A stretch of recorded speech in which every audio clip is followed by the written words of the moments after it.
Assalamualaikum warahmatullahi wabarakatuh. Waalaikumsalam warahmatullahi wabarakatuh. Sebelum kita memulai perkuliahan ini, marilah kita berdoa bersama-sama.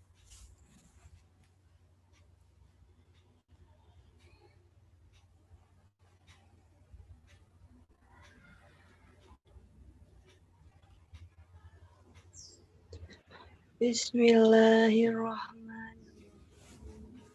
Allahumma shalli ala sayyidina Muhammad wa ala ali sayyidina Muhammad walhamdulillahi rabbil alamin. Allahumma akhrijna min dhulumatil wahmi wa akrimna bi nuril fahmi akhrijna abwabal ilmi wa zayyinna bil akhlaqil hasani Rabbi zidna nafi'ah wa rizqan Barokan. Solihin birahmatika ya arhamar rahimin. Sallallahu ala sayyidina Muhammad wa alihi wa sahbihi ajma'in. Walhamdulillahi rabbil alamin.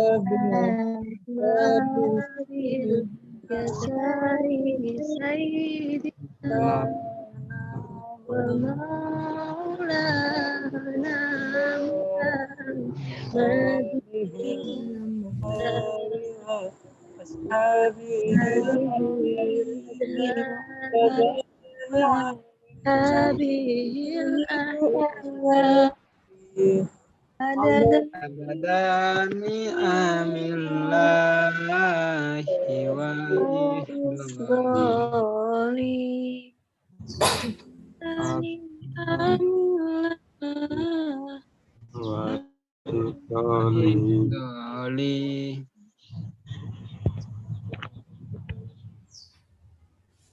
Baiklah. Selamat pagi Bapak dosen dan teman-teman lainnya yang berbahagia. Pertama-tama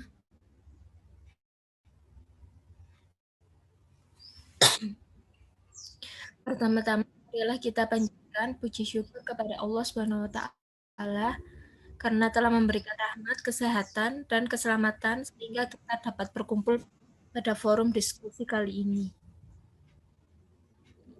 Ada topik yang akan kami bahas terkait kelompok 10 dan 11 adalah Pancasila sebagai sistem pemerintahan dan Pancasila sebagai nilai dalam strategi pengembangan dan teknologi.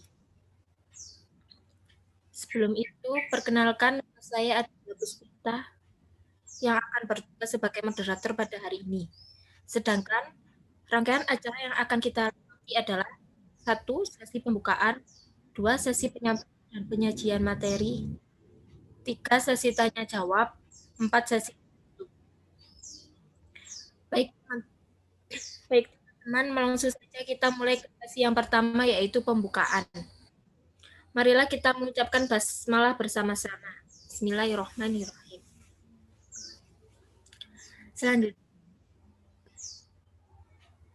Selanjutnya adalah penyampaian dan penyajian materi. Saya persilahkan untuk kelompok 10 terlebih dahulu membacakan materi yang pertama.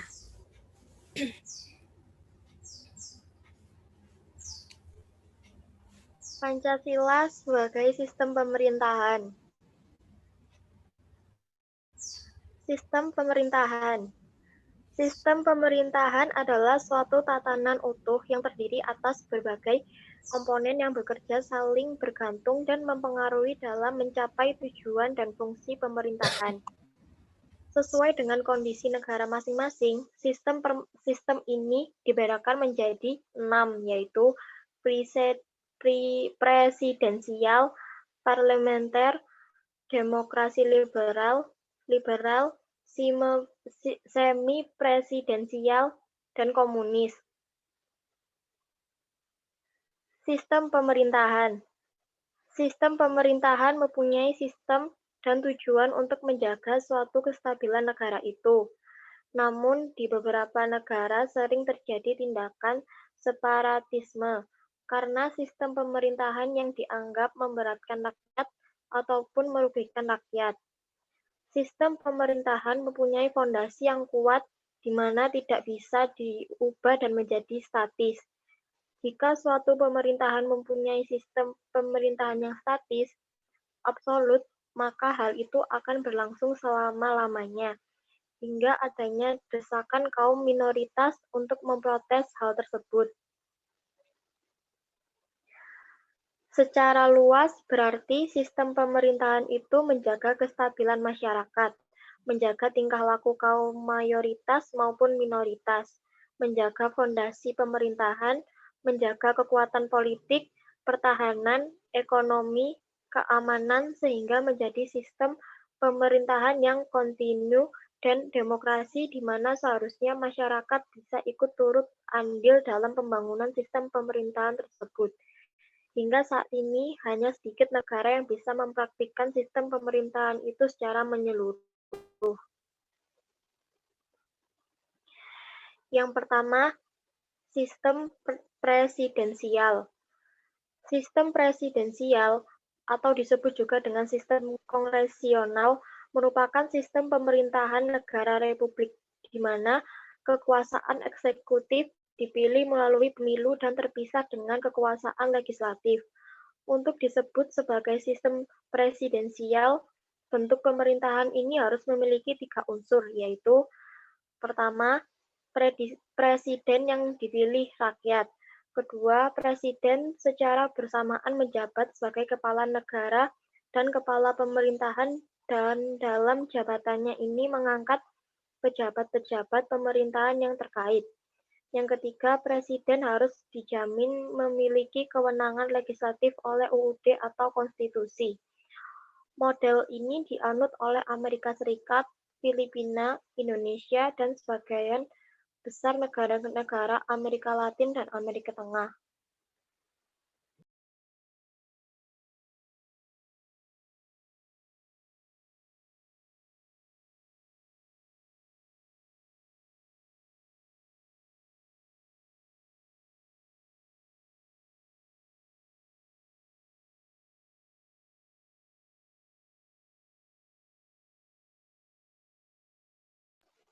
Selanjutnya akan dilanjutkan oleh rekan saya.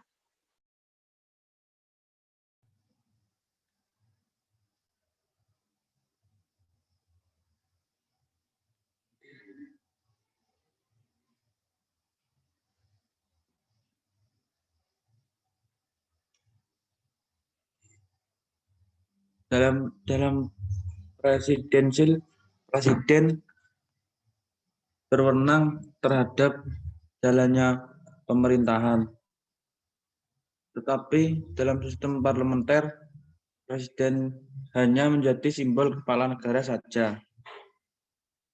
Negara yang menganut sistem pemerintahan parlementer adalah Inggris, Jepang, Belanda, Malaysia, Singapura, dan sebagainya. Sistem semi-presidensial. Sistem semi-presidensial adalah sistem pemerintahan yang menggabungkan kedua sistem pemerintahan presidensial dan parlementer. Terkadang sistem ini juga disebut dengan dual eksekutif ganda. Dalam sistem ini, presiden dipilih oleh rakyat sehingga memiliki kekuasaan yang kuat. Presiden melaksanakan kekuasaan bersama-sama dengan Perdana Menteri. Sistem ini digunakan oleh Republik kelima Prancis. Sistem komunisme. Komunisme bahasa Latin, komunis, bahasa Inggris, common, universal. adalah ideologi yang berkenan dengan filosofi, politik, sosial, dan ekonomi yang tujuan utamanya terciptanya masyarakat komunis dengan aturan sosial ekonomi berdasarkan kepemilikan bersama alat produksi dan tidak adanya kelas sosial. Wang.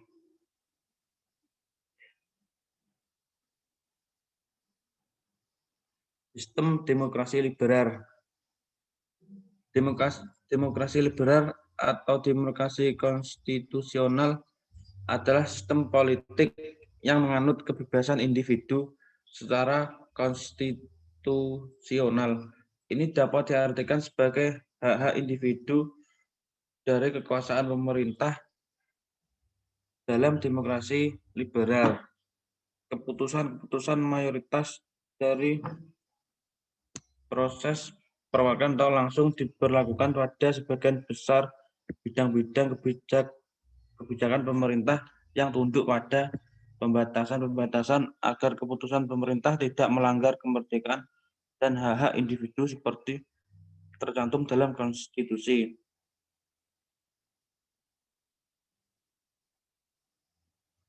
Sistem liberal. Liberalisme atau liberal adalah sebuah ideologi, pandangan, filsafat, dan tradisi politik yang didasarkan pada pemahaman bahwa kebebasan dan persamaan hak adalah nilai politik yang utama. Secara umum, liberalisme mencita-citakan suatu masyarakat yang bebas dicirikan oleh kebebasan berpikir bagi para individu. Paham liberalisme menolak adanya pembatasan khususnya dari pemerintah dan agama. Dalam masyarakat modern, liberalisme akan dapat tumbuh dalam sistem demokrasi. Hal ini dikarenakan keduanya sama-sama didasarkan pada kebebasan mayoritas banyak suatu negara yang tidak mematuhi peraturan tersebut.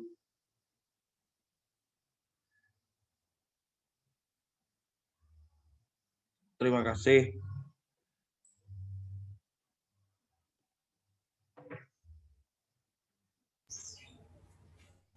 Baik, terima kasih untuk kelompok 10 yang sudah membacakan materinya. Selanjutnya untuk kelompok 11, silakan untuk membacakan materinya.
Untuk kelompok 11, silakan bacakan materi. Assalamualaikum warahmatullahi wabarakatuh.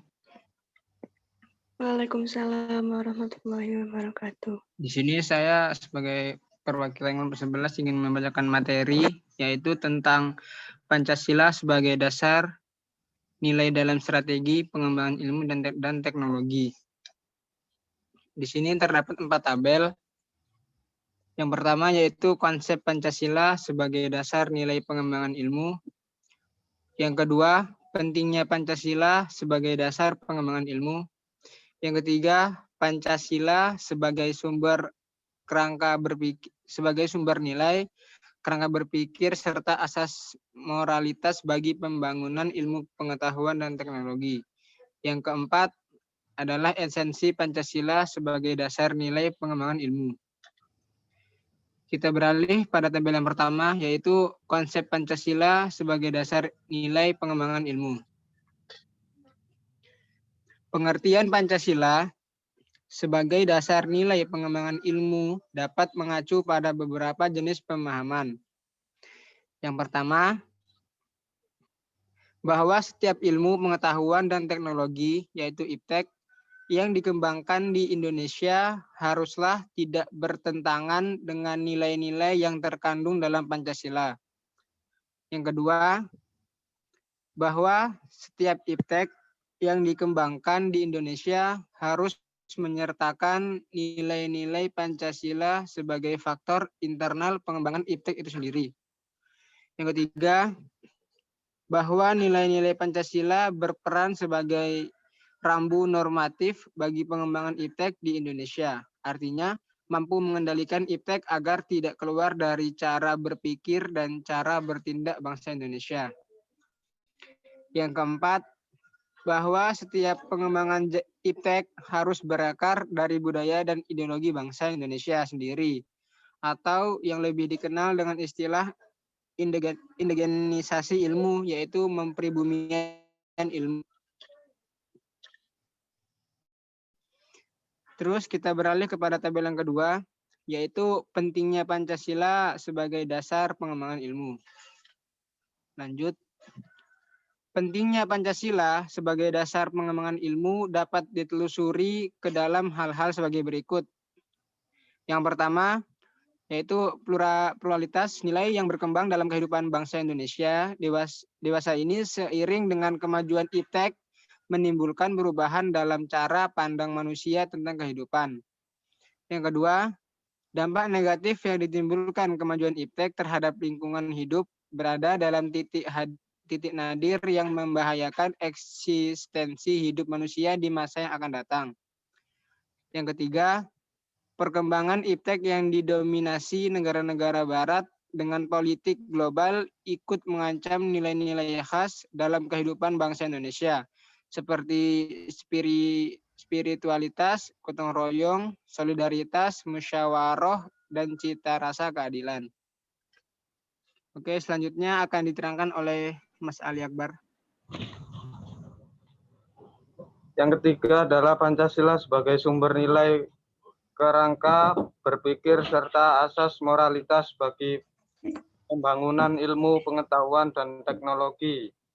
Pembangunan nasional adalah upaya bangsa untuk mencapai tujuan nasionalnya, sebagaimana yang dinyatakan dalam pembukuan Undang-Undang Dasar 1945.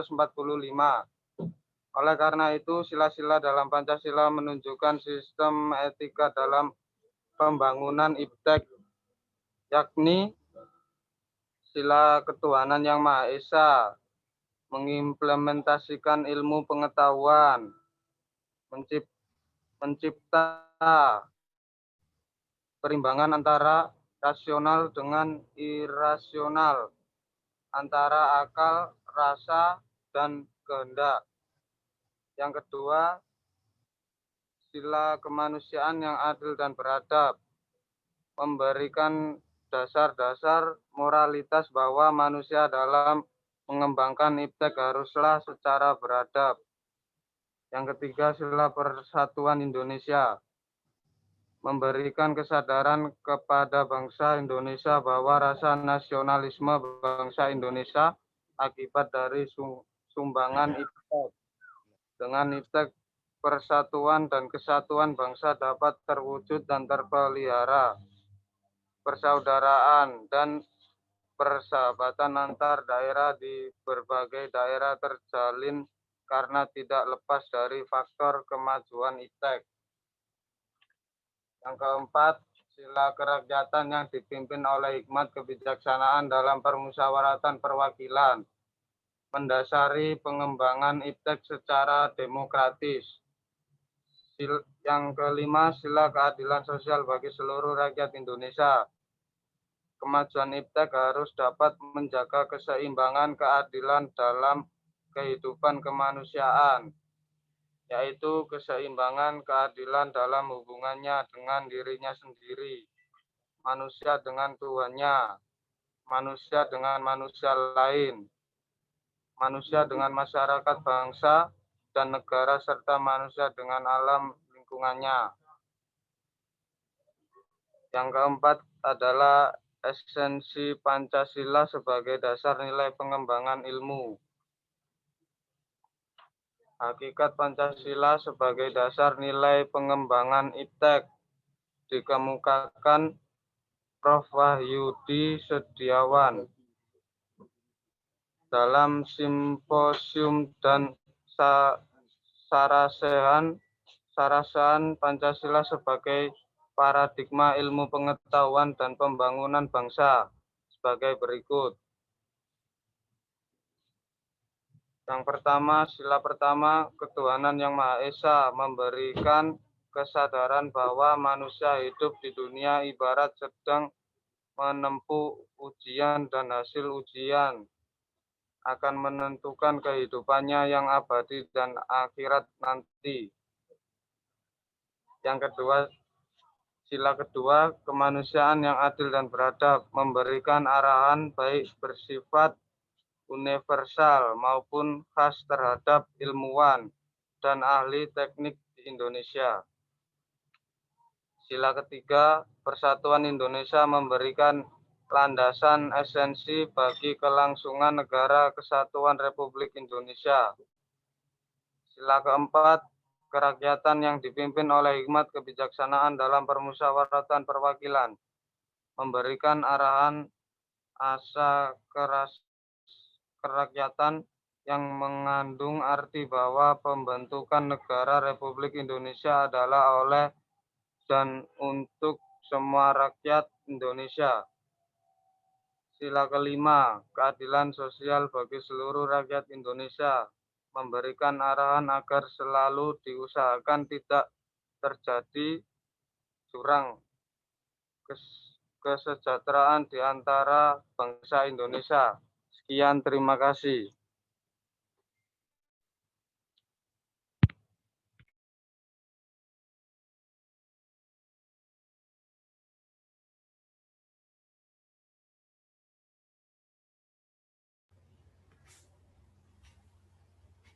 Baiklah, kita sudah mendengarkan pemaparan materi dari kelompok 10 dan 11. Selanjutnya kita langsung saja pada sesi tanya jawab. Dipersilakan untuk menyalakan mikrofon untuk bertanya serta mengenalkan nama NPM dan untuk kelompok berapa ditujukan pertanyaannya.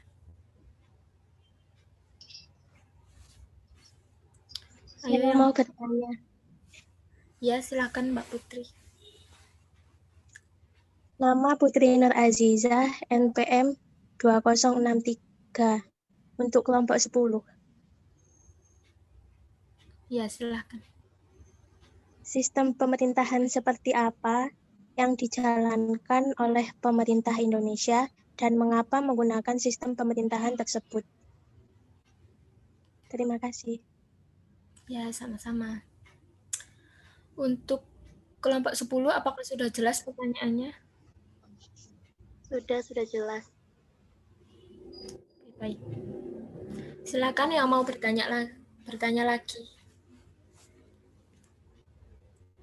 Saya mau bertanya. Ya, silakan. Nama saya Nadila Dava, NPM 2052. Pertanyaan saya buat kelompok 10.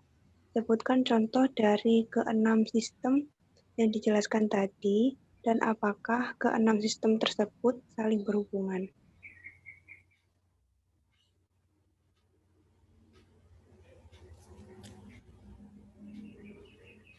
Baik, untuk kelompok 10 apakah sudah jelas? Atau ingin diulangi? Sudah.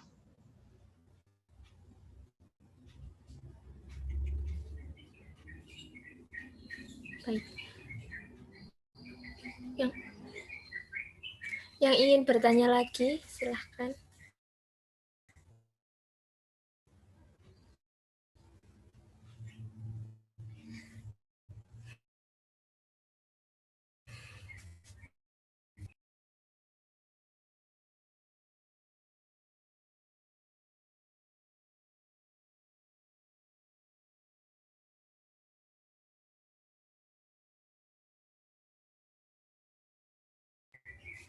Ayo teman-teman, apakah ada yang ingin ditanyakan?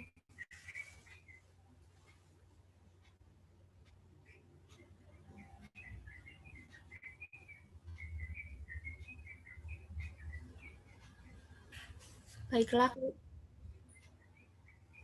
Ya. Mana orangnya?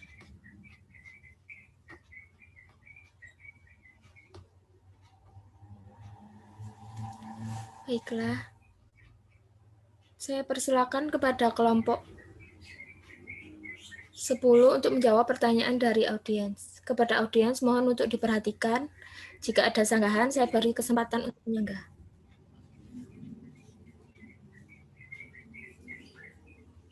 Silakan untuk kelompok 10. Saya akan menjawab pertanyaan dari Putri. Ya. Sistem pemerintahan seperti apa yang dijalankan oleh pemerintah Indonesia dan mengapa menggunakan sistem pemerintahan tersebut?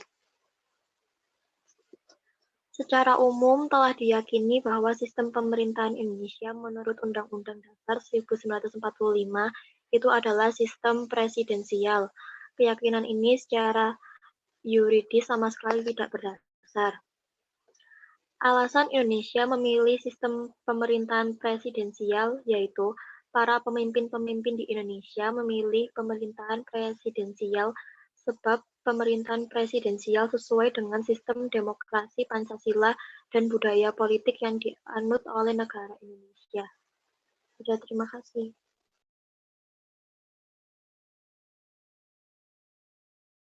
Baik, terima kasih untuk Mbak Putri. Apakah sudah jelas jawabannya atau ingin menyanggah?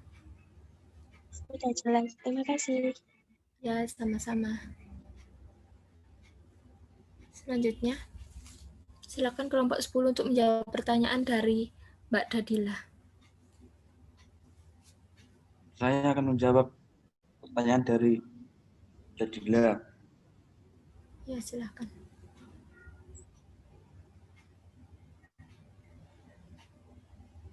Ya, dipersilahkan. Pemerintahan negara menggambarkan adanya lembaga-lembaga yang bekerja dan berjalan saling berhubungan satu sama lain.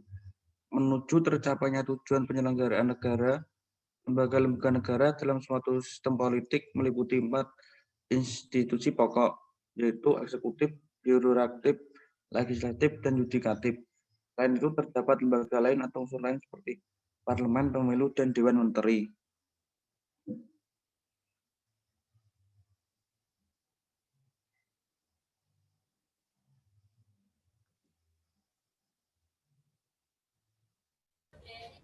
Baik, terima kasih. Untuk Mbak Dadila, apakah sudah jelas jawabannya atau ingin menyanggah? Iya, sudah jelas. Baik. Selanjutnya, apakah ada pertanyaan lagi untuk kelompok 10 ataupun kelompok 11?